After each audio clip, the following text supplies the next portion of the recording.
এই ভিডিওতে আমরা ডাব্লিউবিপি লেডি কনস্টেবল প্রিলিম 2023 সালে আসা অনুপাত সংক্রান্ত একটি গুরুত্বপূর্ণ সমস্যার সমাধান করব। এখানে প্রশ্নটি হলো 5 বছর পূর্বে এ ও বি এর বয়সের অনুপাত ছিল 6:7। তাহলে আমরা ধরতেই পারি যে 5 বছর পূর্বে এর বয়স ছিল 6x এবং বির বয়স তাহলে হবে 7x। এখন 5 বছর পরে তাদের বয়সের অনুপাত দিয়েছে 8:9, এর বর্তমান বয়স কত তা জানতে চাওয়া হয়েছে। তাহলে বর্তমানে এর বয়স হবে 6x + 5 এবং আরও 5 বছর পর এর বয়স হবে 6x + 5 + 5, তার মানে 6x + 10 বছর।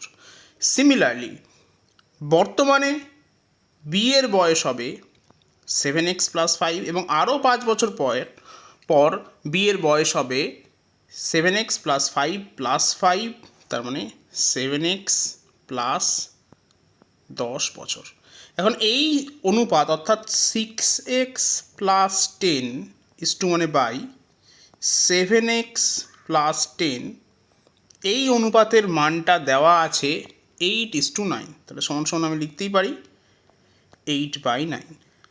কোনাকুনি মাল্টিপ্লাই করছি তাহলে পাবো 54x 954x প্লাস 90 সমান সমান 5756 প্লাস 80। এক্সটাকে এদিকে নিয়ে যাচ্ছি তাহলে বিয়োগ হয়ে যাবে, তাহলে আসবে -2x, 90টাকে এদিকে নিয়ে আসবো -10, মাইনাস ক্যান্সেল করলে এক্সের মান আসছে 5। এখন জানতে চাওয়া হয়েছে যে এর বর্তমান বয়স হলো 6x + 5। তাহলে আমি যদি এখানে এক্সের জায়গায় 5 বসিয়ে দিই তাহলে পাবো 6 × 5 = 30 + 5 35 বছর। তাহলে সঠিক উত্তর হবে অপশন ডি 35 বছর।